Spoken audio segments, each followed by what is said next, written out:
kita. Okay, alright. Nampak lah? Sekejap, loading. Loading. Baru nak keluar. Boleh. Nampak madam, boleh. Managers and managing. Nampak. Proceed. Okay, saya besarkan. Ke ada masalah kalau you all. Kalau saya besarkan, you nampak lah? Kan? Kecil. Nampak? Kecil juga? Ha. Follow. Tapi nampak sebiji lah ke macam mana? Ke nampak kecil-kecil? You all? Nampak kecil-kecil ke nampak sebiji? Jangan cakap lah. Kamu kena cakap. Saya tak nampak you all tu dia apa. Nampak. Nampak manager tak managing. Boleh lah meter kalau besar tak nampak lagi. Dia macam tak jelas. Ni nampak kalau saya pergi ke sini dia nampak kecil Nampak Kecil. jelas. Tak. Jelas tak? Jelas.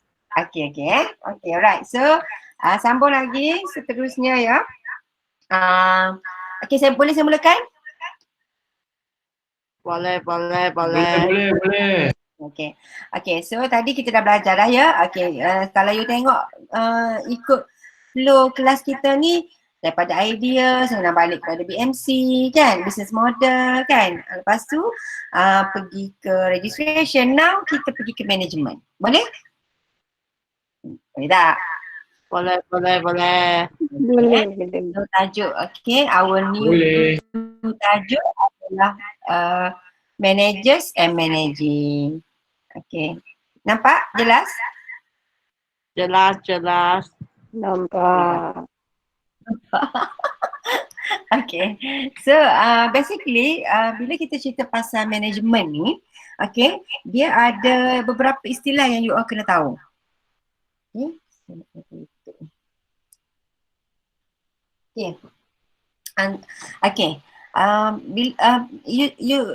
management ni dia ada 3 komponen dalam dia. Okay, yang pertama sekali adalah organisation kan. Bila kita cerita gimana nak jadi organisasi tu, kalau ada organisasi baru mesti ada management. Dia tak boleh ada organisasi tak ada manager, tak ada management, tak ada beberapa perkara lain, tak boleh. Okay, so sebenarnya organisation ni apa? Organisation ni adalah orang, adalah resources atau kita kata human resource, ataupun perkataan yang digunakan adalah people. Jadi jangan tertukar ya, ramai orang cakap organisation ni adalah bangunan. No, itu bukan bangunan. Organisation ni form by a people. People yang buat apa? People who are working together and coordinate their actions to achieve specific goals. Ya, beramai-ramai. Okay, dia bekerja, mereka, people, okay, bekerja untuk mencapai sesuatu perkara atau KPI lah. Jadi, dia nak mencapai apa? Dia nak mencapai goal. Goal. Goal ni apa dia? Goal ni adalah desire future condition that the organisation seeks to achieve. Dia nak capai apa? Goal ni boleh jadi KPI, boleh juga jadi mission, boleh juga jadi vision, ataupun dia boleh jadi objektif bagi satu-satu company. Okay, tu goal. Nak capai apa dalam waktu, kalau waktu terdekat boleh jadi mission, kalau dekat sangat objektif, kalau nak goal tu nak capai dalam ultimate goal, maksudnya lama tu, itu adalah vision. Okay? Madam, next slide. Kenapa? Ni masih manager and managing. Managing. Oh ya ke? Next slide. Kenapa saya punya dah dekat sini? Dah lain dah. Gerak? Tak gerak eh? Masih slide yang pertama, madam. Oh ya ke? Dari tadi lagi. Okay. Sekejap ya. Mana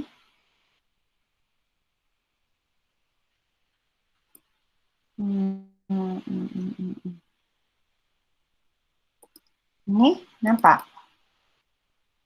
Nampak. Rehearse ke mirror show. Kalau mirror show ni kukuk dia nampak tak? Tak ada apa pun.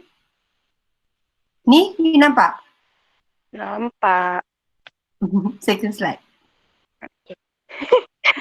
Nampak. Okay, ini slide ke berapa?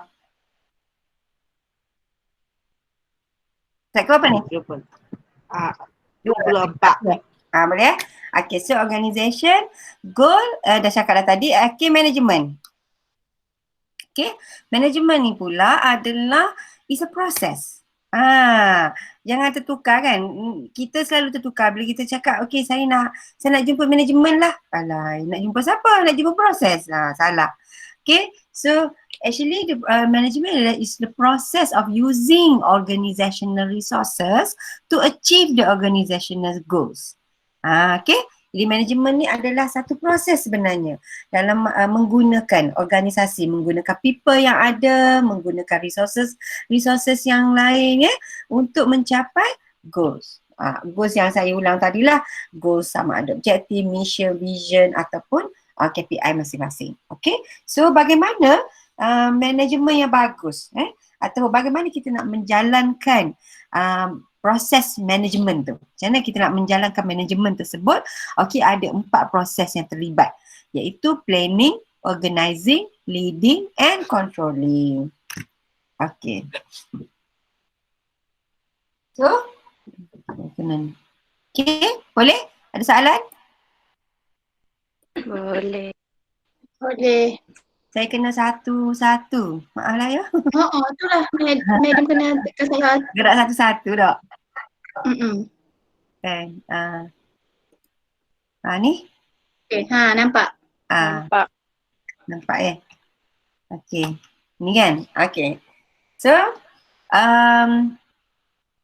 okay. Now, resources. Okay. Jadi kita dah tahu organisation, goal, management kan? Okay. Lepas tu dalam management ni juga, you all, okay.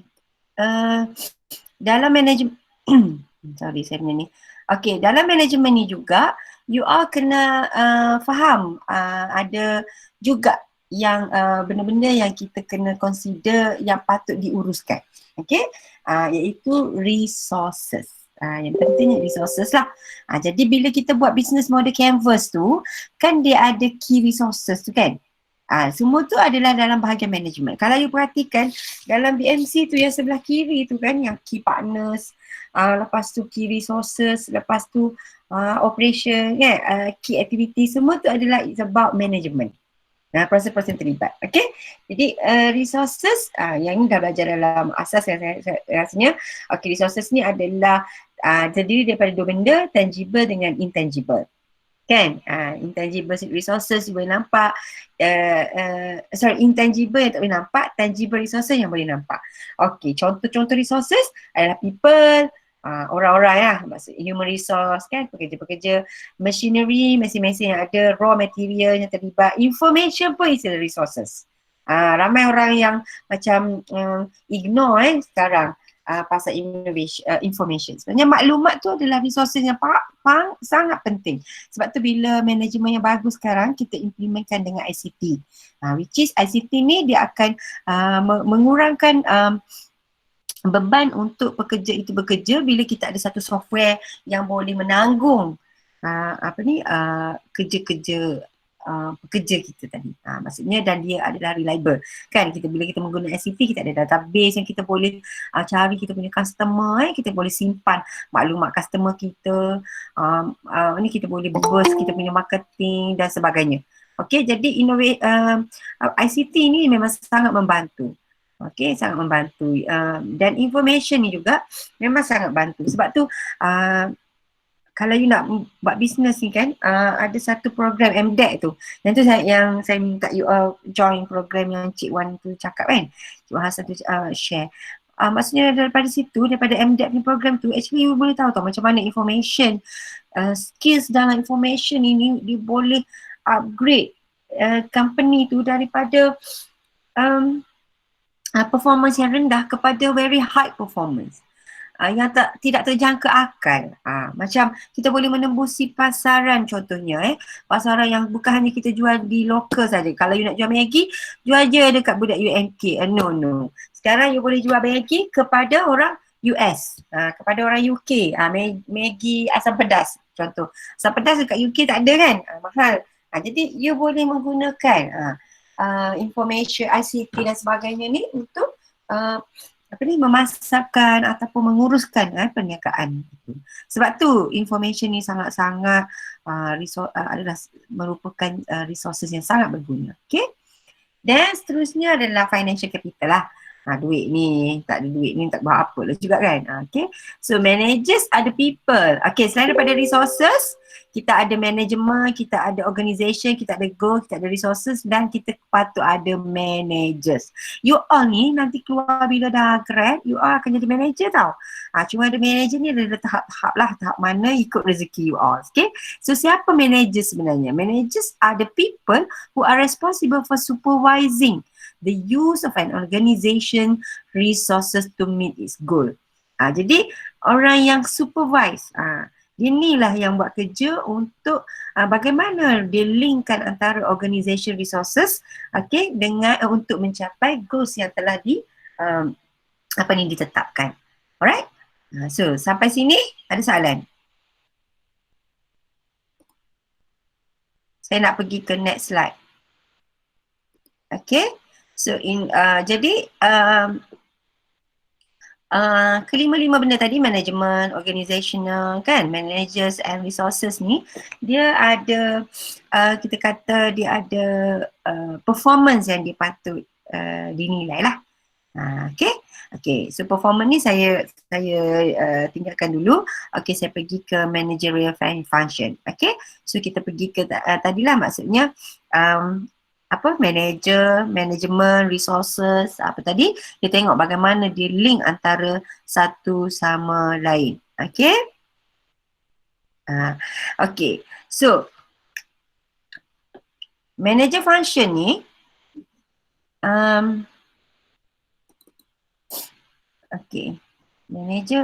manager function ni mengikut Henry Fayol, dia kata manager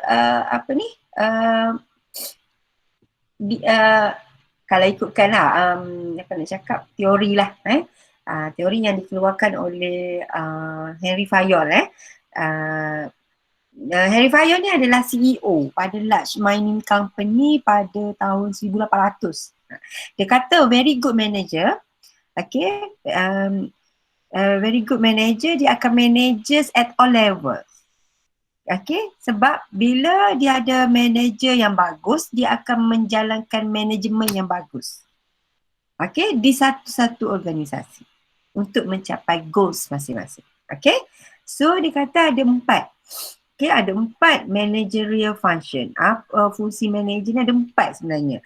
Kerja dia adalah planning, organizing, leading dan juga controlling. Jadi kalau you all nanti, you nak jadi manager yang bagus, you mesti bagus dalam planning, dalam organizing, dalam leading dan juga dalam controlling. Okay, so kita tengok bagaimana keempat-empat ini berfungsi ya. So you boleh tengok akan dia ada ni dia ada macam gambar rajah dihubungkan dengan gambar rajah ini. So you boleh tengok kat sini. Alright, so dia start dengan planning. Okay, planning ni dia choose goals. Macam saya kata tadi kan, goals ada berapa? Goals ada vision, mission, objective, KPI yang terdekat dan sebagainya. Okay, jadi goals mana yang kita nak capai dulu? You plan. Okay, dan goals ini normally ada yang berubah-ubah. Berubah-ubah dan mungkin ada yang macam kita nak vision, nak capai goals yang besar. Okay, yang berubah-ubah contoh macam sekarang mengikut keadaan. Contoh macam katakanlah you ada management, sekarang you buka satu hotel dan zaman COVID-19 ni apa you nak buat? Macam mana ni? Hotel dah tak boleh nak berfungsi. Semalam saya pergi Hotel Perdana, kesian tau, tutup pintunya. Apa ni? Jalan masuk. Maksudnya macam tak ada orang duduk hotel kot. Kesian pula. Jadi, kena plan dulu. Function manager yang pertama adalah planning. So, macam nak plan? Susah juga saya ambil contoh perdana ni, besar sangat kan? Okay, saya ambil contoh you all lah. Okay, you all plan. Okay, semasa ni you all nak dapat berapa contohnya? Nak dapat 4 flat. So, how? How untuk capai goals tu? Goals kamu adalah untuk dapat 4 flat. So, you mesti dapat A semua A kan? So, bila semua A, you plan. Macam mana saya nak dapatkan semua A untuk semua subjek saya? Kan? Atau kalau kita ambil yang dari segi konsep new enterprise ni, daripada enterprise you all ni, okay, KPI you nak capai, okay, by the end of this year saya nak capai 1 juta. Cepat tak? Dapat tak? Sebenarnya you all dapat je kalau you all betul-betul buat, betul-betul ikut proses. Dapat sebenarnya, tak sampai 6 bulan you akan dapat 1 million kalau you betul-betul ikut proses. Okay, contoh. So kita pun okay, KPI saya nak dapat 1 million lah kita tahun ni. So macam mana? You choose the goal. Okay, then you plan. Bila you plan macam mana lah proses-proses yang patut ada untuk capai 1 million by the end of this year, then you organize. Bagaimana you nak organize tu? You have to work together. Okay, tak boleh kerja seorang-seorang. Susah nak dapat. Okay, jadi biasanya bila kita buat ada enterprise ni, kita kena working together. Kita ada human resources kan, sebab kita bayar gaji orang. Jadi kita kena gunakan work together. Work together ni dengan dia ada internal resources dengan external resources. Internal resources ni contohnya macam human resource you, machine you, apa benda yang ada dalam pejabat you lah. Tapi external resources ni mungkin partner. Mungkin dari segi supplier kan, dari segi legal, dari segi sokongan kerajaan dan sebagainya. Okay, so once you dah done planning, you dah organize, okay, you organize ni, okay, you all nak dapatkan 1 juta ni, okay, this group, okay, kena burst marketing, this group kena betul-betul ni buat operation, this group kena betul-betul buat dari segi administration dan sebagainya. So we have to organize. Okay, organize semua. Lepas tu bila dah organize, dah tahu dah si A akan buat kerja marketing, si B akan buat kerja operation dan sebagainya, maka you kena take lead. Ini fungsi manager, dia tak boleh manager lepas tangan je. Okay, so you kena leading. Bagaimana nak leading? Leading ni setengah orang dia mengarah. It doesn't matter, boleh buat, tapi mengikut masanya. Bahasa yang lagi sedap diguna leading ni adalah coordinate. How you can coordinate all your team members, all the resources yang ada. Bagaimana you nak coordinate? Okay, tu yang kita panggil supply chain, kan? So the best the best manager, dia mesti take lead dengan sangat bagus. Dia mesti coordinate the organization untuk dan planningnya dengan sangat bagus. Once done the planning, the leading, the coordination, the coordinate process, then bila benda tu berjalan, the manager should monitor and measure. Monitor dari segi performance lah. Okay, dan measure pun performance dia. Okay, talking about performance, ada previous slide sebenarnya, lepas ni saya cerita balik, akan ada 2 benda. Okay, measure ni kita measure dari segi efficiency dan juga effectiveness. Okay, efficiency dan juga effectiveness. Kita tengok nanti. Kalau efficiency ni biasanya kita melibatkan keuntungan. Maksudnya kita nak profit yang lebih tinggi tapi kita nak menggunakan kos yang rendah. Itu kita panggil efficiency. Kalau okay, berapa efficient ni? Oh, tinggi gila dia punya profit, tapi kos dia rendah gila lah. So very very high efficiency. Effectiveness ni adalah berkesan. Berkesan maksudnya let's say you plan. Okay, you plan, okay, nak guna ini kaedah ni, dia lagi berkesan berbanding kaedah ini. Contoh, kalau kita menggunakan, kalau you ada produk contohnya menjual di event. Dia menjual di event-event adalah lebih senang untuk mendapat customer berbanding you nak jual melalui online ataupun you nak jual melalui runcit. Mungkin begitu. So maksudnya dia kata event lebih efektif berbanding jualan runcit. Contoh gitu ya. Okay. So jadi 4 lah. Jadi lepas ni you kena buat lesson plan. You kena buat learning point ni. Planning, organizing, leading and control. Okay. So next slide adalah planning satu-satu lah. Ni saya ada terangkan dah tadi. Baby dah satu-satu ni. Rasanya you boleh baca je lah kot. Sebab saya dah ni. Okay. Tak apalah. Terangkan juga. Okay. So planning ni. Apa dia planning? Planning, kita pergi balik satu-satu ya. Planning is the process used by managers to identify and select appropriate goals and courses of action for an organisation. Jadi macam tadi lah, maknanya kita kena tengok kita punya goals. Okay, so ada beberapa soalan untuk yang membantu manager untuk create the goals ataupun identify the goals. Okay, yang pertama kita nak tengok which goals should be pursued. You tengok daripada vision ke mission yang ada, yang mana yang kita patut sambung balik. Yang mana tak siap ke, bukan tak siap maksudnya dia punya efficiency dia rendah ke. So macam mana kita nak tingkatkan dia punya efficiency kan. So which goal should be pursued, and then how should the goal be attained, and how should resources be allocated. Okay, so this is a question yang kita patut tanya lah. So the planning function determine how effective and efficient the organisation is and determine the strategy of the organisation. Once kita dah boleh jawab antara 3 soalan ni contohnya, so kita boleh meningkatkan, insyaAllah kita boleh tingkatkan dia punya efficiency dan juga effectiveness. So bila efficiency dan bila soalan-soalan ni dah keluar, so you boleh create the strategy. Itu yang kita panggil planning tu. Sebenarnya plan ini creating the strategy of the organisation untuk kita capai that goals. Okay. Alright. So selepas planning apa dia tadi? Boleh cakap? POLC organization. Ini apa?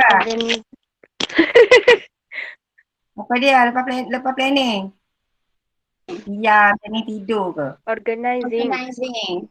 Organizing. Jangan organisation. Iya, bah. Organizing. So apa dia kerja organizing ni? Okay, organizing ni adalah managers create the structure of working relationship between organizational members that best allow them to work together and achieve goal. Macam saya kata tadi lah, maknanya kalau you rasa kawan you ni suka sangat bercakap, bagi dia je lah marketing manager, contoh gitu. So ikut dia punya best potential. Okay, so manager will group people into departments according to the task performed. So where managers will also lay out lines of authority and responsibility for members. Kalau si A, group A ni buat marketing. Jadi si B ni buatlah kerja lain, jangan kalau nak buat marketing kerja orang. Jadi kena ada authority tu. And then responsibility kan. Dan bila you buat kerja, kena buat kerja lah. Tak boleh lah manager tu macam, aku marketing manager, lepas tu duduk diam-diam. Tak boleh. Dia ada authority dan juga responsibility yang patut dijalankan. Okay. So biasanya an organizational structure ni is the outcome of the organizing. Organizing structure ni saya nak share, tak ada tau dekat slide saya ni. Okay, so kalau ikutkan structure ni, you all akan ambil subjek corporate kan. Kalau ambil subjek keusahawan corporate ada. Kita tengok structure bagi satu-satu company ya. Okay, jadi biasanya structure yang kita ada ni hierarchy. Normally lah traditional organizational structure adalah hierarchy, boleh tengok. Ada manager kat atas, lepas tu kat bawah kan, ada turun-turun-turun. CEO, lepas tu pergilah manager tu manager ni ke bawah. Okay, jadi bila ke bawah itu struktur dia kita panggil hierarchy lah. Okay. Lepas tu kita ada project organizational structure tau. Project organizational structure ni dia punya structure contoh macam kita panggil task force lah. Okey, contohnya macam kalau you tengok dalam satu organisasi lah, contoh fakulti kita. Okey, fakulti kita dalam ataupun UMK lah kita tengok. Okey, UMK bawah kita ada VC kan. Kita ada lembaga pengarah universiti, lepas tu kita ada VC, Vice Chancellor. Lepas tu kalau you tengok kat bawah Vice Chancellor tu ada 3 timbalan naik Chancellor. Kenapa dia buat 3 timbalan naik Chancellor tu? Tak boleh buat 1. Kenapa? Sebab dia nak buat benda tu sebagai project organizational structure. Maksudnya okey, bawah dia TNC. TNC siapa? TNC HEPA, TNC Research and Innovation dan juga TNC Academy. Jadi bawah TNC Academy tu akan ada ramai lecturer yang involve pasal akademi. Jadi itulah yang kita panggil project base. Jadi yang geng-geng HEPA ni dia duduk diam lah. Dia tak boleh nak kacau. Bukan tak boleh nak kacau, maksudnya dia tak boleh nak dictate lah operasi di bawah akademi tadi. Dan tapi HEPA ni dia boleh masuk, dia boleh include tapi dia kena kat bawah. Dia tak boleh duduk sama level dengan TNC HEPA atau TNC Academic contohnya. Macam itulah kita panggil project organizational structure. Lepas tu kita ada juga bentuk Petri tau, hybrid ataupun flat kita panggil. Flat organization structure. Flat organization structure ni contohnya macam SME yang kecil lah, SME yang run by owner, yang biasanya have less than 5 employee include the owner. Jadi orang yang sama lah yang akan buat kerja A, orang yang sama buat kerja B, dan juga A dan B tu dia punya level sama. Okay, so kita kata flat lah, flat organization. Okay, maksudnya sama. They will have flat structure because all activities will be report to the boss directly. Dia tak payah macam, hari ni nak kena jumpa macam TNC tadi kan. Okay, macam kita ada TDA, ada lecturer saya kena report kepada TDA dulu. Timbalan akademik, lepas tu timbalan akademik pergi ke TNC akademik. Jadi tak perlu. Kalau flat ni maksudnya semua orang macam ada power yang sama dan boleh report terus kepada bos yang sama. Basically company kecil lah ni yang ada flat organization. Dan kalau you tengok macam Google kan Google, company besar juga tu. Google, you tengok Fashion Valley pun okay. You tengok Fashion Valley punya structure dalam office. Dia tak ada bilik-bilik tau, dia ada satu meja and then dia duduk beramai-ramai kat situ. Itu biasanya kita buat flat organization structure lah tu. So dia macam directly ujung sekali duduk adalah managernya, jadi CEO dia kan. So apa-apa saja dia boleh bercakap terus dalam during that itulah structure-nya. Okay. So, selepas organizing, kita pergi ke leading, bagus. Leading and controlling ni cepat sikit lah. Leading ni biasalah dia lead kan. Okay, so dia lead. Okay, so in leading, managers determine direction. Dia tolong cari je. Kita nak pergi ke sini ni. Okay, hari ni kita kena pergi Kota Baru. Contoh. Kan? So, determine the direction. State a clear vision for employees to follow and help employees understand the role they play in attaining goal. Okay? Jadi, okay.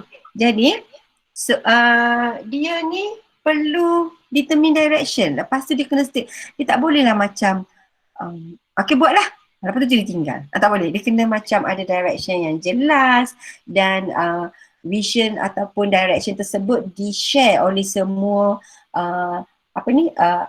pekerja-pekerja mereka. Sampai ke bawah sebenarnya. Kalau dalam corporate tu, leadership yang bagus, dia share vision dia kepada semua orang. Sampai cleaner pun tahu. Cleaner pun tahu, oh company saya ni akan jadi kedai provider makeup yang paling bagus, yang tak ada yang kurang, yang tiada bahan kimia berbahaya contohnya, gitu. Jadi semua orang faham, kan? Macam Asia tu semua orang faham. Daripada kalau you pergi tanya kan, daripada tingkat atas sampai ke bawah, dia orang faham. Sampai rakyat pun faham. Okay, Vision Asia, Asia tu adalah untuk memberikan perkhidmatan everyone can fly, kan? Maksudnya dengan harga murah dan sebagainya. Jadi vision tu di clear tau. Jadi bila dah ada kita kena tambah murah. Jadi kita kena tahu direction kita. Kalau benda ni kita nak jual murah, maka kita kena adalah, maksudnya manager tu kena lead employees tu untuk buat strategi-strategi untuk menghasilkan benda yang murah. Contoh okay. So leadership ni dia involve manager menggunakan power dia, influence, vision, persuasion and communication skill. You nampak muka saya ke? Tidak. Tak nampak. Tak. Bagus. Slide je. Okay. Jadi dia tak boleh, walaupun saya tulis kat sini leadership involve a manager using power, kan? Memanglah dia boleh menggunakan kuasa, tapi kuasa yang betul lah, tak boleh lah macam you faham banyak kan kuasa-kuasa yang rasa macam apa benda ni, itu tak boleh, itu kena profesional, power yang profesional. Tapi dia ada power lah, sebab kalau kita tak bagi power dekat manager ni, semua orang akan pijak kepala, kan? Not to say pijak kepala tau, dia macam dia tak akan menjadi, sebab kita tak ada kita tak ada kapten kapal yang seorang. Bila you bayang kalau kita ada kapal, ada 2 orang kapten kat situ. Jadi hala tuju nak pergi tu dia akan ada 2 cabang. Jadi bila 2 cabang macam ni, maka tidak akan tercapai lah usaha untuk mencapai objektif yang sama. Okay? Sebab itulah manager ni dia kena, kadang-kadang dia kena macam dictate lah, macam you all lah dalam 10 orang tu kan, kena ada CEO seorang. So CEO ni lah yang akan you bincang 10 orang, lepas tu CEO ni akan mengambil keputusan. Kan? Okay, kita teruskan yang ni. Macam tu akan ada sometimes so kena using power. Lepas tu leader ni juga dia kena lead dari segi influence. Maksudnya kalau walk the talk orang panggil, maksudnya dia kena buat apa yang dia cakap. Kalau dia suruh student, dia suruh staff dia datang pukul 7.30, pukul 7 dia patut ada lah sepatutnya. Okay. And then vision involve, vision kena ada persuasion and also communication skill. Ini masalah manager bila dia tak boleh kalau kata you ada masalah dengan staff, you buat bodoh dengan staff, tak boleh. Kena ada communication skill yang bagus and how you can persuade the orang bawah you tu untuk meneruskan strategi you. Okay. So the outcome of the leading function is a high level of motivation lah and commitment. Sebab tu kalau you nak jadi manager, you kena strong mental and physical. Please. Jangan ada yang koyak mental. Tahu tak koyak mental? Kan? Sekejap kan? You suruh cleaner tu sapu sampah, cleaner pun cakap, alah saya baru je sapu. Dah nangis ni kau. Habis tu makcik tak apalah, tak boleh lah. Okay? Jadi you kena level of motivation and commitment tu kena tinggi. Ya, sebab bila you berada di peringkat pengurusan, you akan menerima, you akan melihat, you akan jumpa ramai jenis-jenis resources yang berbeza. Okay? Bayangkanlah kita nak lead mesin yang umur 4 tahun dengan mesin yang umur 10 tahun. Dia akan ada perbezaan dari segi performance. Okay? Kena ada level of motivation and commitment yang sangat tinggi. Okay. Last kali. Okay. Selepas leading adalah controlling. Okay. Controlling. Alright. So, controlling ni, apa nak buat tadi? Okay. So, controlling ni, managers evaluate how well the organisation is achieving its goal and take corrective action. Bila kita tengok, efficient ke tak ni? Oh, tak efficient. Okay. So, macam mana kita nak corrective action? Kita cari. Macam mana nak buat correction ni? Cari strategi ataupun kita kata corrective action lah to improve the performance. So, managers will monitor individual, department and the organisation to determine if desired performance has been reached. Okay, so manager will also take action lah to increase performance as required. Dia tak boleh diam saja. Kalau macam tak apalah, dah cakap nak dapat 1 juta, dapat RM20 je setahun. Nak buat macam mana? Tak boleh. You have to take action to increase the performance. Okay, ada banyak cara lah. Okay, the outcome of the controlling function is the accurate measurement of performance and regulation of efficiency and effectiveness. Itu yang saya dah cakap tadi kan. Okay, tak nak ulang lah benda yang sama ni. Okay, so harap you tengok balik ya. Okay, so talking about management ni, dia ada beberapa level sebenarnya. So yang saya kata tadi, bila you you ni nanti kan, bila you bekerja nanti, okay, so ada beberapa management level yang you akan duduk lah ikut rezeki masing-masing. Okay, so organisation often have 3 levels of manager. Okay, first line managers, middle managers and also top managers. Top managers, top managers. Okay, first line managers ni paling rendah lah, responsible for day to day operation. Kerja ni siapa? First line manager ni biasanya kita kenal sebagai supervisor lah. Okay, they supervise the people performing the activities required to make the good or service. Okay, maksudnya dia directly dengan pelaksana. Dia dekat dengan orang yang nak menjalankan kerja tersebut. Middle manager pula, dia adalah dia akan supervise first line managers. They also responsible to find the best way to use departmental resources to achieve goal. Maksudnya middle managers ni, macam first line manager ni kadang-kadang dia hanya supervise saja. Dia tak boleh nak buat decision tau. Dia tak boleh nak buat decision ataupun kerja dia tak payahlah nak cari biasanya kita panggil action lah. Maksudnya dia akan tolong selesaikan masalah action apa. Macam okey, yang ni tak boleh jalan, mesin ni tak boleh jalan. Okey, dia tolong selesaikan mesin ni tak boleh jalan. Tapi middle manager ni adalah okey, mesin ni tak boleh jalan. Okey, bagaimana kita nak bagi dia jalan? Technically akan diuruskan oleh first line managers. Tapi middle manager ni kerja dia akan macam okey, so kalau mesin ni tak boleh jalan, kita kena ada another mesin yang boleh perform. So kita kena buat satu kerja untuk beli another mesin ataupun untuk tambah another mesin. Barulah kita boleh bergerak atau bekerja dengan lebih cepat contohnya. Okay, so they are also responsible to find the best way to use departmental resources to achieve goal. Sometimes dia boleh je macam middle manager ni dia boleh tukar. Maksudnya macam okay lah, you rasa CA ni tak perform, so dia ambil lah CB ni untuk gantikan ataupun untuk menolong CA. Top manager pula adalah dia responsible for the performance of all department. Kalau middle manager ni, kalau dia ni adalah bahagian marketing je lah. Tapi top managers ni dia akan cover semua. Okay, dia akan macam supervise semua department. And dia tak kisah all department and cross department responsibility lah. Dia responsible kepada semua department. So mereka ni establish organizational goals and monitor middle managers. So biasanya top managers ni adalah orang yang boleh membuat keputusan besar. Okay, alright. So ada 3 level of management. Okay, so inilah dia punya gambar. Dia punya apa kata? Dia punya gambar rajah. Top managers kat atas, middle managers, lepas tu first line, kat sini adalah non-management, pekerja biasa. Okay, now okay, so top management have sought methods to restructure the organisation and save cost lah. Okay, so okay, daripada 3 level tadi, okay, kerja top management ataupun apa orang kata, kerja bagi ketiga-tiga level tadi ada pelbagai lah.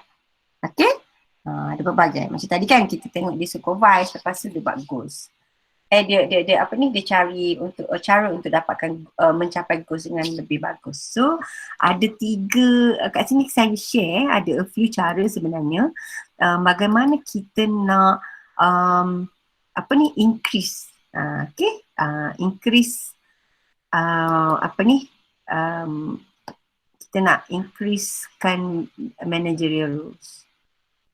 Okay. So,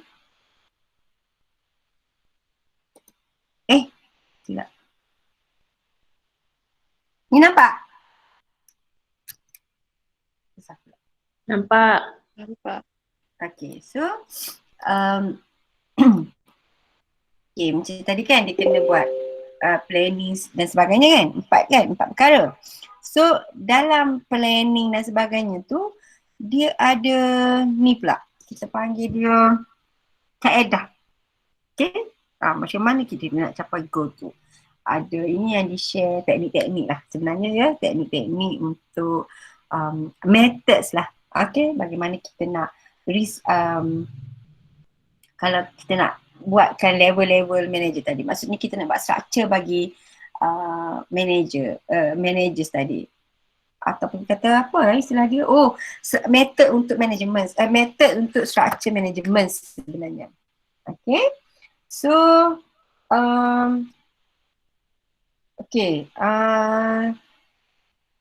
antara methods yang paling senang lah, bukan nak cakap paling senang.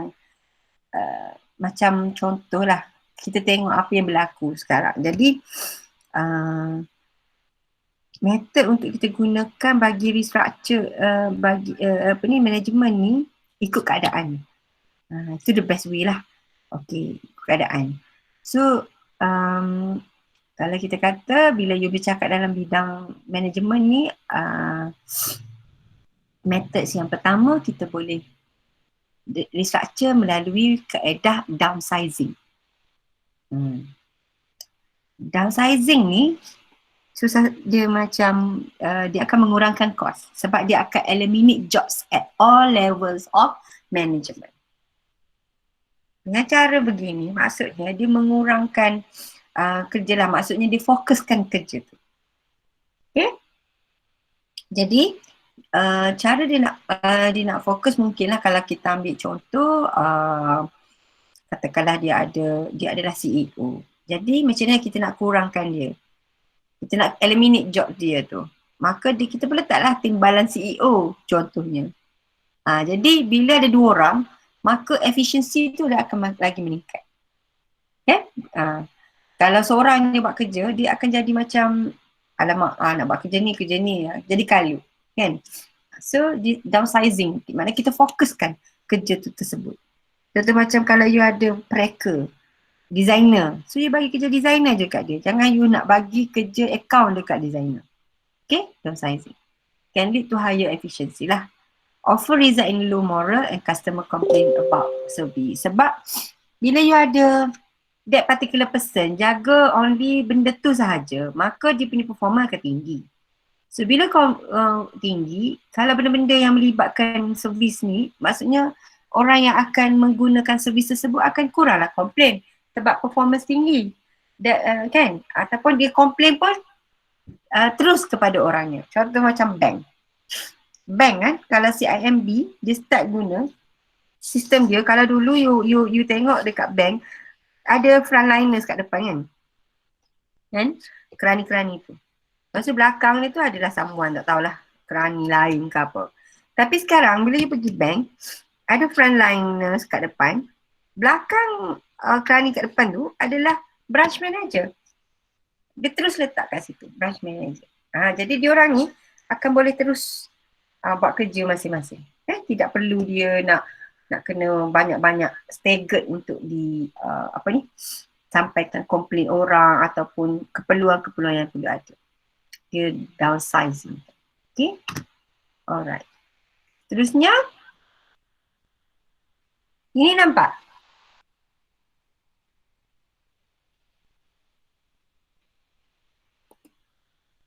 Okay. Okay. Selain daripada downsizing, kita juga boleh empower. Okay. Selain daripada downsizing, kita fokuskan si A buat kerja A, si B buat kerja B.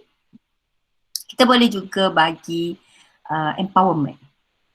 Kita expand the task and responsibility of workers. Mungkin kita rasa macam, dia ni boleh buat lebih ni. So kita bagi empowerkan dia.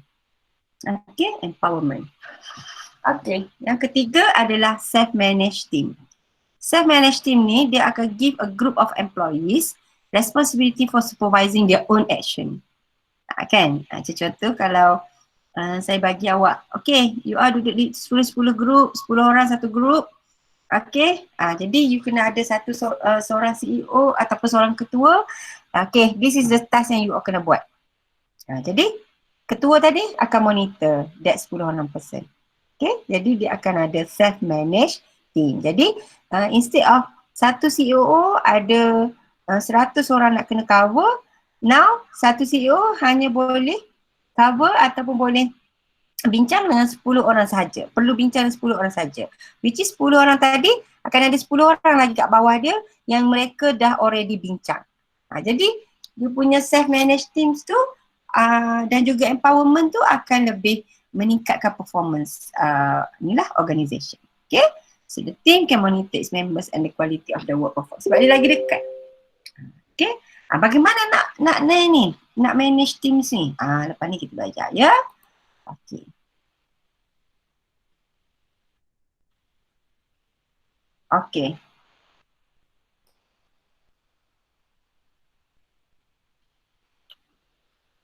Okay. So, okay. Macam mana nak manage team atau kita nak managerialkan dia? Okay, you boleh tengok kat sini ni dikongsi oleh Miss Berg lah. Miss Berg kata managerial rules, kita kena jelas dengan managerial rule kita. Kita ni peringkat mana? Level 1, level 2, level 3. Top management ke? First role tadi ke?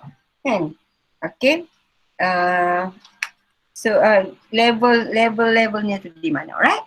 Okay, so kita kena tahu rules sendiri atau kita JD dan sebenarnya job description. Okay, so role manager ni, a role is a set of specific tasks a person perform because of the position they hold. Kalau dia lah marketing, okay, so dia kena buat marketing lah. Okay, dia kena find ways to sell the organisation products and service. Kalau dia adalah financial manager, maka dia kena deal lah dengan accounting, cash management and investment function. Kalaulah dia tu contohnya manager human resource, maka dia responsible for hiring and developing employees. Gitu. So, roles are directed inside as well as outside the organisation. Kan? Dia ada 3 broad roles categories. Sama ada kita kena managing ni, kita menjalankan roles sebagai manager ni, kita boleh menggunakan orang kata cara kita nak guna approach. Approach kita untuk managing the resources ni. Okay, sama ada kita menggunakan interpersonal method atau informational method atau decisional method. Okay, kita pergi ke interpersonal. Interpersonal ni maksudnya dia representative. Dia adalah orang besar-besar lah. Interpersonal ni biasanya orang macam top management, leader, license. Kalau informational ni maksudnya orang yang monitor the information, orang yang akan disseminate, dia akan disseminatekan information dan sebagainya kan. Contoh macam kalau kat UMK, pegawai korporat. Pegawai korporat ni dia punya managerial roles adalah informational. Dia jaga information tu. Ataupun spokesperson. Macam sekarang DG kita tu kan. Director of Health kita tu. Okay, so dia adalah orang yang bercakap. Dia je lah yang akan memberikan input. Memberikan information kepada customer. Okay, jadi kalau maksudnya dia kan pukul 4:30 kan ada sesi dia kan dekat TV, dia akan cerita. He is the spokesperson. Kalau dalam satu-satu syarikat, siapa spokesperson? Biasanya orang marketing lah. Okay, marketing ni akan jadi spokesperson. Dia akan ceritakan produk ni begini, begitu, bagus, begitu, begini. Okay, Itu.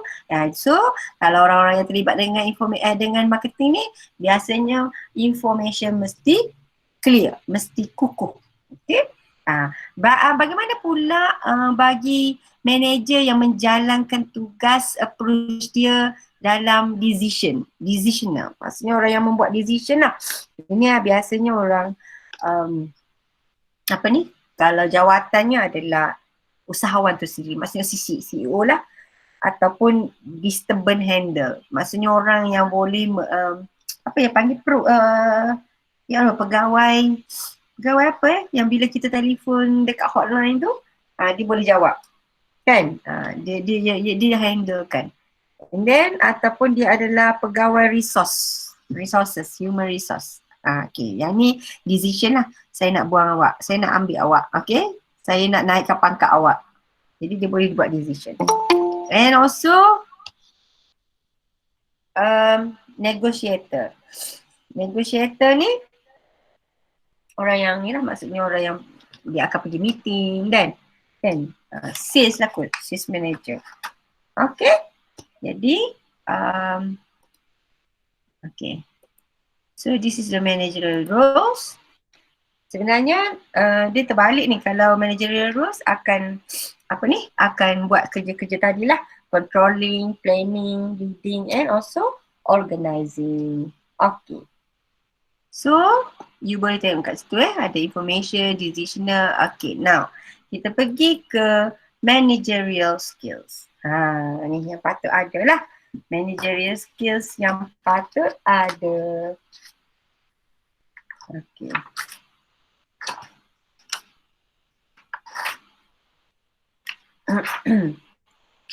Okay. There are 3 skill set that managers need to perform effectively. Tadi kita belajar pasal efficiency dan effectiveness. Effectiveness ni biasanya sebab people. Efficiency biasalah machinery dan sebagainya. Okay, so 3 set yang managers perlu untuk perform effectively adalah dari segi conceptual skill, dari segi human skill, dari segi technical skill. Maksudnya kena ada 3-3. Okay, all these 3 skill are enhanced through formal training, reading and practice. Jadi seorang manager yang bagus, dia patut ada conceptual skill, dia patut ada human skill dan patut ada technical skill. Contohnya conceptual skill ni ialah the ability to analyze and diagnose a situation and find the cause and effect. Human skill adalah the ability to understand, to alter, to lead and control people's behavior. Technical skill pula is the job specific knowledge required to perform a task. Common example include marketing, accounting and manufacturing. Okay, kita bagi satu. Contohlah saya bagi conceptual skill ni. Okay, dia boleh, okay, kita kata macam mana dia nak analisis, macam ni lah COVID-19 ni. Okay, kalau you adalah travel agency, bagaimana you nak deal dengan masalah COVID ni? Ada orang nak travel? Tak ada orang nak travel. So macam mana nak buat ni?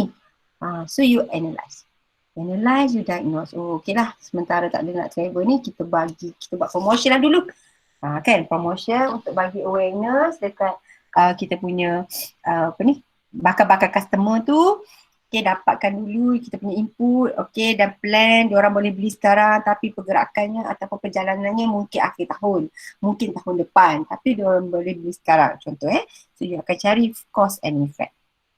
Okay, lepas tu kalau human skill ni macam kita nak deal dengan staff kita kan, kalau contoh staff yang ada keluarga, ada anak sakit contohnya kan, kena deal lah, kena pandai-pandai deal. Tak boleh lah macam you tak kahwin, you pun buat orang lain pun macam tak kahwin macam you, contoh. So you need to really understand, really alter, lepas tu lead and control people's behavior. Tapi tak boleh lah nak biarkan dia hanya menggunakan alasan anak sakit dan sebagainya sentiasa tak datang kerja, tak boleh juga.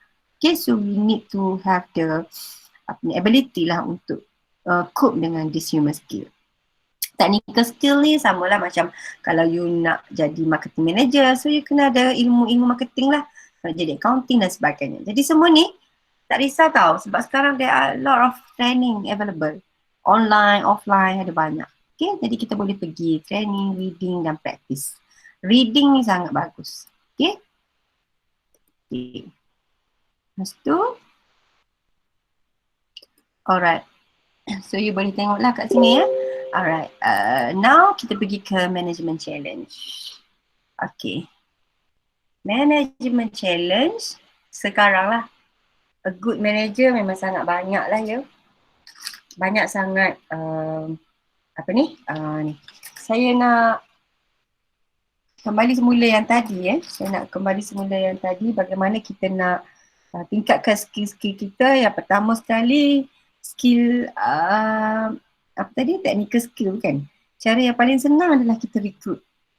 Recruit maksud saya, kalau kita CEO, maka kalau kita tak pandai nak guna digital punya teknologi, so we have to hire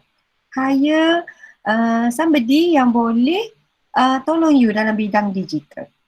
Kalau you rasa you tak pandai dalam marketing, cari orang yang boleh tolong you dalam marketing. You tak pandai nak buat accounting, upah company untuk buat accounting untuk you. Okay, you recruitment.